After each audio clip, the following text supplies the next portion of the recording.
Guys, this is the concept of forward rate agreement. So what we did in the last session also is you have to first understand that there is a risk component, and within that risk component there is a systematic risk component. Within systematic risk component there is a concept of interest rate risk. That means changes in the interest rate definitely happens.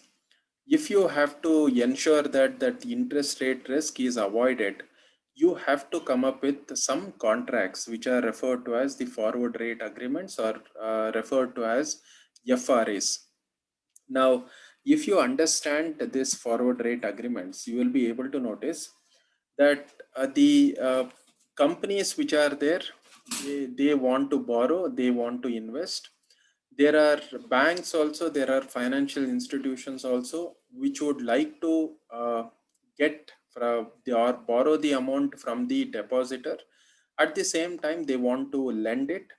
And if that is the case, this is from a bank perspective. From a investor perspective also, the investor wants to borrow it, he wants to invest it somewhere else, but the problem that they have is interest rate component. So there is always a component of interest rate risk which is involved. So if this is the case, you will be able to notice, if I'm talking about banks, banks are the ones which are borrowing. Okay, so the banks, when the depositor comes and deposits the money in the banks, you will be able to notice there how much is the amount of interest rate which has to be paid to them. This is the first aspect. At the same time, you will also have the concept of the banks also wants to lend the money. So if they want to lend the money, the amount of lending rate has to be higher than that of the borrowing rate. Thus, the banks will be able to make some amount of profits. But you will be able to notice the concept of FRA becomes most prominent when we do consider from a single investor point of view. So consider in terms of an investor or in terms of a depositor. So depositor, when he deposits in the bank, he always wants to ensure that the interest rates will be much higher. But what is the problem here?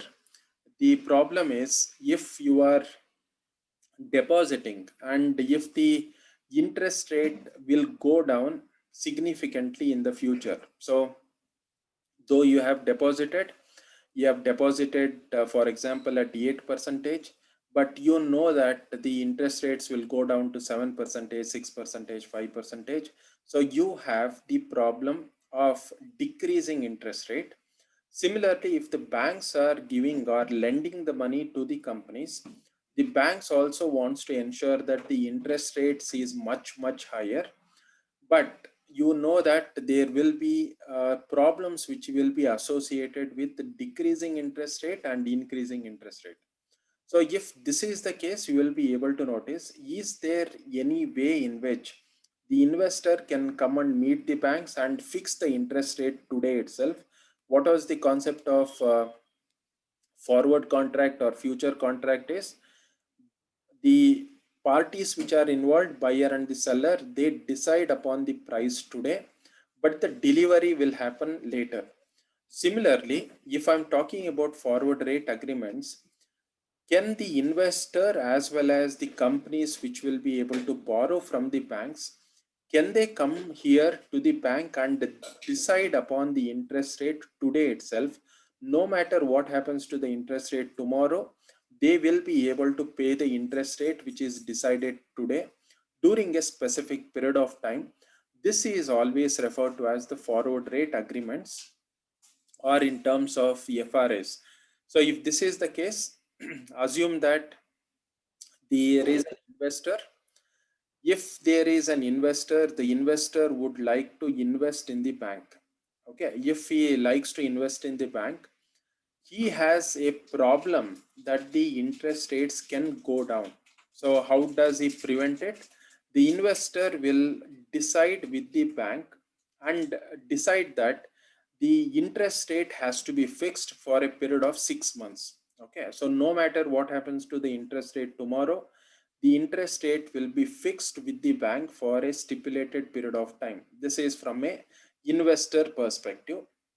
And similarly, from the companies which will be able to borrow the amount, when companies borrow, you will be able to notice the problem that they will have is they have to pay more and more amount of interest rate if the interest rates keep increasing.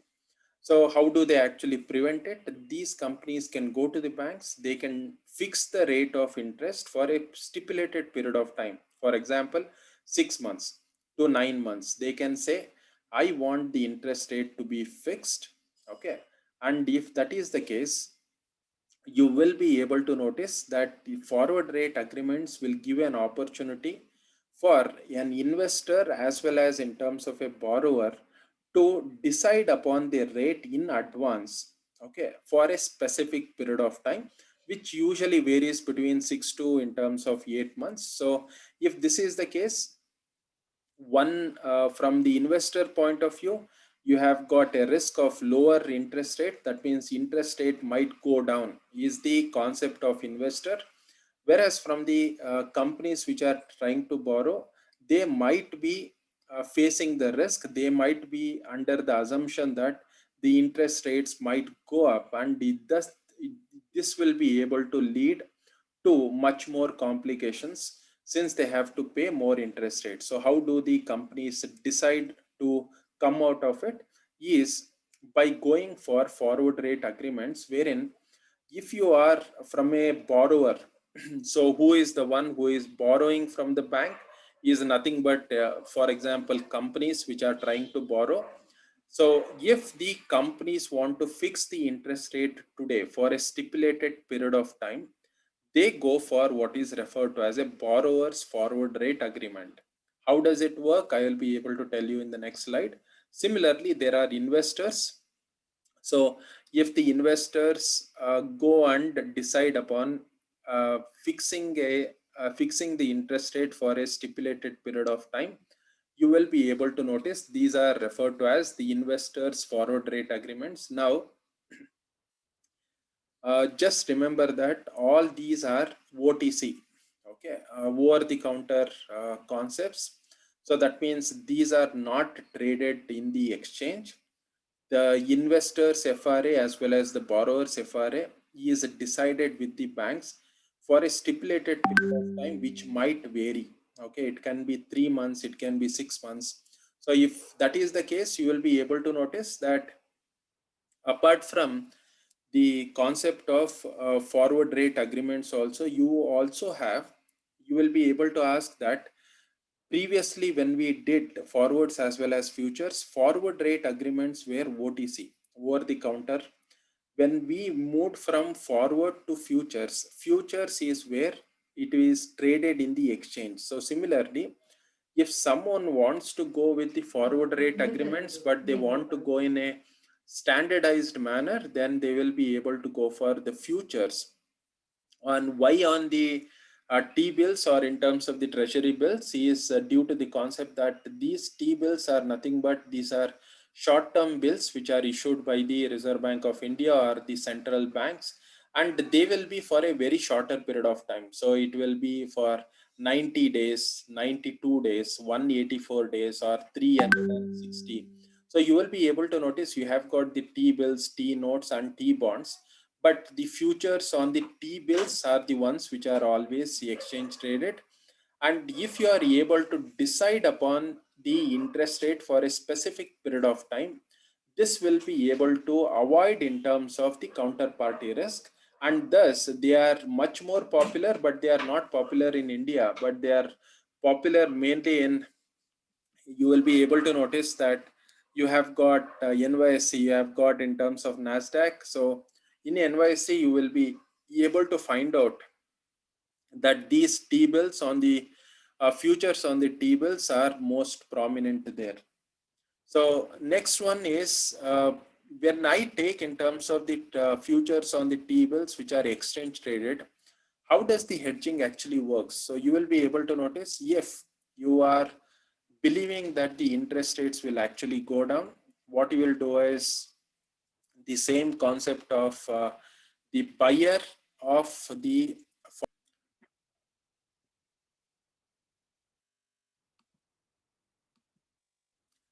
Okay, let's continue. So if the investor believes that the interest rates is going to go down, what they will be able to do is they will take long position. That means they will be able to take buyer position on futures on T-bills.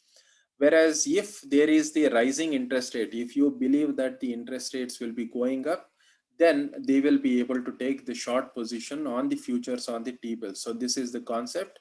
And then there is an another instrument which is also considered, which is referred to as a euro dollars. Now we know that the currency which is there of a specific country, for example, if you take US, it is dollars.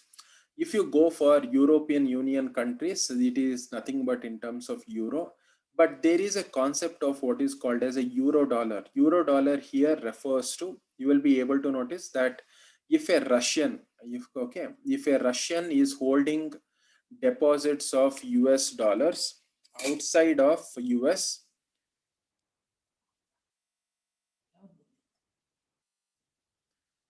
outside of US, then you will be able to notice these dollars which are kept by a citizen who is not a US citizen, they are referred to as euro dollars.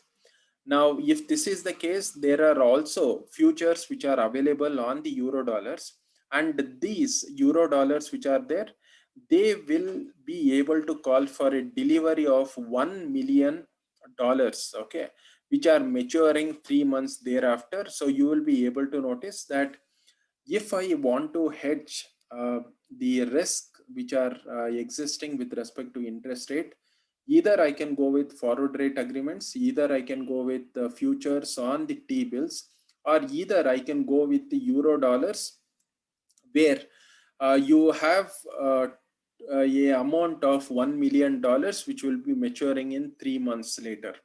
So if this is the case, when we come to the concept of interest rates, you will be able to notice how will you be able to decide whether the interest rate is going up or going down, whether you will be able to look at the interest rates which is there in India.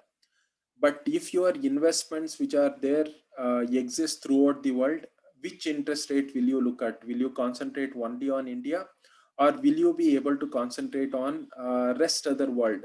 But which country will you concentrate on? So for that reason, if you go for types of interest rate, you will be able to notice that I should be able to look at the interest rate which is offered between major banks in the world.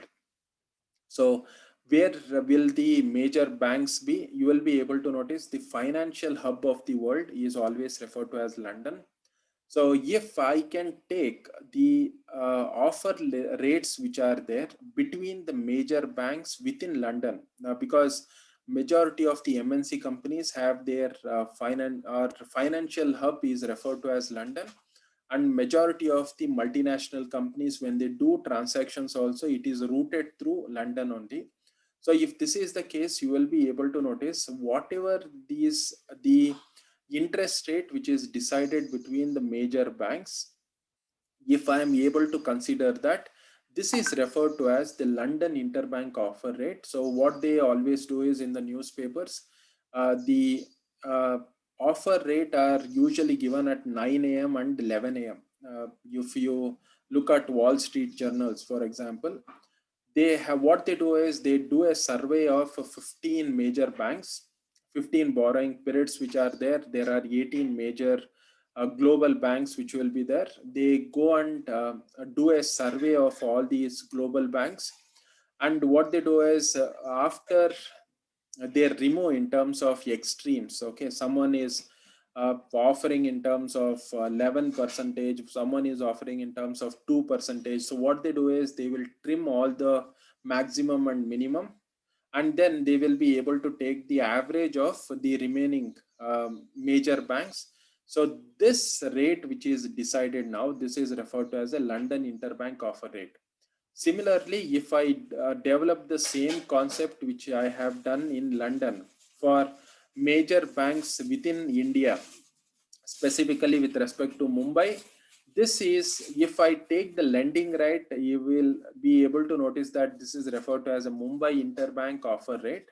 If I'm not talking about in terms of the lending, okay, so if I'm talking exactly opposite, if I'm mainly talking about, if the banks are willing to take loans, if the banks want to take loans, then instead of looking at interbank offer rate, I will be looking at interbank bid rate. So if the banks want to borrow, if the banks want to lend, at what rate are they lending it, I will be always looking at the interbank offer rate. Similarly, we have got Tokyo, Singapore, as well as in terms of the Hong Kong.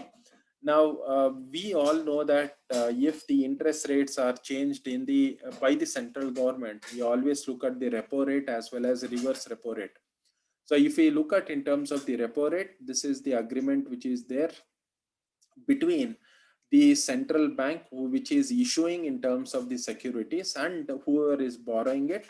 But you will be able to notice when this transaction happens, the Reserve Bank will be able to give these government securities for a very shorter period of time. Okay, so if the rate at which the central bank is deciding to sell these government securities is nothing but taking it back after a certain period of time, these are nothing but in terms of the repurchase agreements, or it is also referred to as in terms of the repo rate. So what we'll now concentrate upon is, we'll concentrate on some of the major problems which are there in FRA. So you will be able to notice that if I talk about forward rate agreements, which means that either the investor or either the borrower is deciding to deposit or borrow certain amount of money, but the interest rate is decided today. So this will be always given in the newspaper, wherein they will be able to quote what is the FRA. So what is the currency first? This is INR, Indian rupees. The commencement of, see, currently, if I am in terms of a company and if I want to deposit, but if I deposit, I don't have the money right now, but I am very sure that I will have the money 3 months from now. Once I receive that money 3 months from now, then I will go on to deposit that money, which means the commencement of the deposit will happen 3 months from now, and then the maturity of the deposit will happen over a period of 6 months. So commencement is 3 months from now, and the maturity is 9 months from now. So this is the logic that you should be able to look at. And similarly, since the bank is the one which is actually quoting these prices, the bank will always be able to say, if you come and deposit, the deposit rate is nothing but 6%. But if it is in terms of the lending rate, the bank quotes that it will be able to lend the money at 6.5%, which is nothing but bid as well as in terms of ask rate. So you should be able to understand that when you come to the concept of forward rate agreements, the forward rate agreements are always quoted in this way. So if that is the case, just have a look at the problem here, a simple problem, wherein look at, we will consider that there is an exporting firm and it has bagged an export order, and what it requires is, it requires 1 crore rupees working capital of 1 crore rupees 3 months from now. So it doesn't need it right now, but it does require that 1 crore 3 months from now for the next 6 months only. So if this is the case, the exporting firm which is there, though it has backed the export order, initial working capital it requires is 1 crore. So what it does is, it will be able to go to the bank and say, I want to borrow 1 crore rupees, but I don't want to borrow it now, but I want to borrow it 3 months from now. But when I borrow it, I want to ensure that the interest rate is constant for a period of next 6 months. So if this is the case, the bank says, we are quoting the prices at this rate. If you want to borrow 3 months from now, for a period of 6 months, we will be able to quote the bid rate is 6%, the ask rate is 6.5%. Now, what is the benefit that this bank which is borrowing 1 crore rupees will have if the interest rate outside changes to 6% or in terms of 7% is what we should be able to look at in this problem. So uh, what we'll do is first understand this problem from a point of view of bank.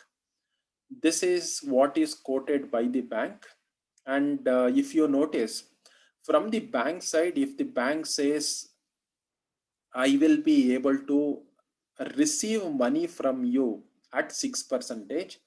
If I want to give money to anybody else, I will be able to give at 6.5%. Now, from the company side, what the company wants is the company wants to borrow 1 crore. So you will be able to notice the company wants to borrow. If the company wants to borrow, there has to be a bank which will be able to lend. So lending rate of the bank is 6.5 percentage. So the company should be able to borrow at 6.5 percentage only. So you will be able to notice from the company side, the rate that the company will be able to get for borrowing 1 crore rupees 3 months from now for a period of next 6 months is going to be 6.5 percentage.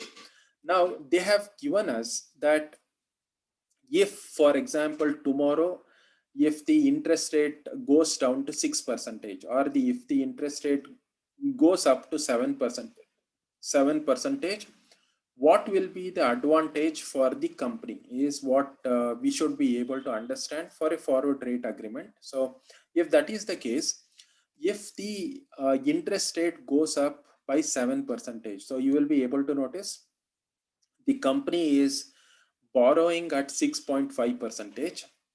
If it had not gone for forward rate agreements, it would have paid 7 percentage, that is 0.5 percentage more. So this 0.5 percentage extra is a loss to the bank because the bank is already fixing the rate at 6.5 percentage, and thus you will be able to notice if the bank and the company enter into forward rate agreement, what really happens here is since the rate has increased to 7 percentage, the bank, it is assumed as if the bank is paying 0.5 percentage to the company, and thus the effective rate is 6.5 percentage because it is 7 percentage. Now if the interest rate is 6 percentage, so you will be able to notice if outside the, if the interest rate is 6 percentage, the company would have gone and borrowed it at 6 percentage, it would have saved 0.5 percentage. So it means as if the company has gone for borrowing rate at 6.5 percentage, it is as if that the company is paying 0.5 percentage more to the bank in order to, and thus the bank will be able to earn 0.5 percentage more. So this is the problem with respect to forward rate agreements, wherein you have to understand that if the company which is there, if it is going for borrowing and if it is fixing the rate at 6.5 percentage, no matter what happens to the interest rate outside, you will be able to notice one person always gains, another person will always in terms of has in terms of the loss. So how it is compensated is by looking at these two aspects. So if it is 7 percentage or 6 percentage, one person will be able to pay more or in terms of less. So one concept is from a point of view of borrowing, but consider the same thing from a point of view of investing. If a person has surplus amount of 1 crore rupees 3 months from now, that means a person will get 1 crore rupees 3 months from now. He doesn't have it right now, but he will have it 3 months from now. And the investing rate, which is there currently is 6.25, but it wants to go to the bank and decide upon the forward rate agreement, will consider the same problem. Here, the problem is with respect to investing.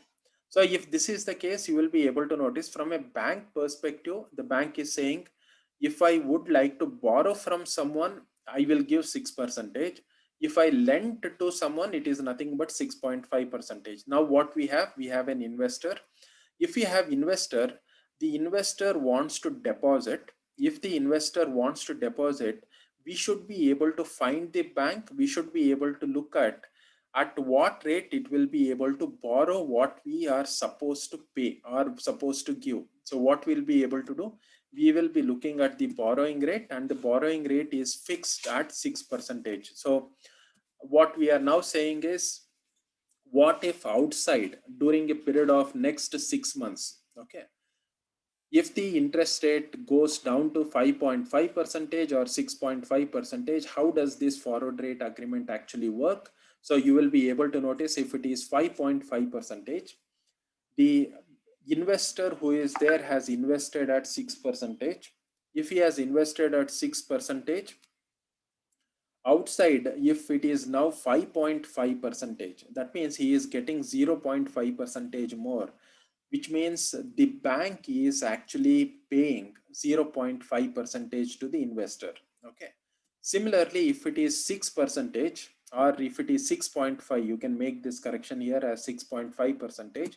You will be able to notice it is as if the investor is paying 0.5 percentage more, is for the reason that investor would have gone to another bank and invested 6.5 percentage, but since he has entered into forward rate agreement, he is getting less. It is as if he is paying 0.5 percentage more to the bank. So this is what is referred to as the forward rate agreements. So just understand that when you talk about forwards as well as in terms of futures, we are talking about hedgers, speculators, investors, everything else. When we talk about interest rate risk, the concept of forward rate agreements comes into picture, because interest rates keeps fluctuating. The investors as well as the borrowers do not want these fluctuations to happen. They want to fix the interest rate. So if they want to fix the interest rate, they will come to forward rate agreements, which are nothing but OTC, over the contract counter contracts.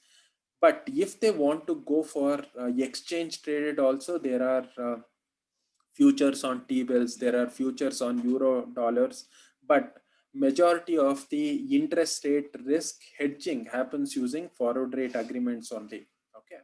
So any questions, guys? Any questions now?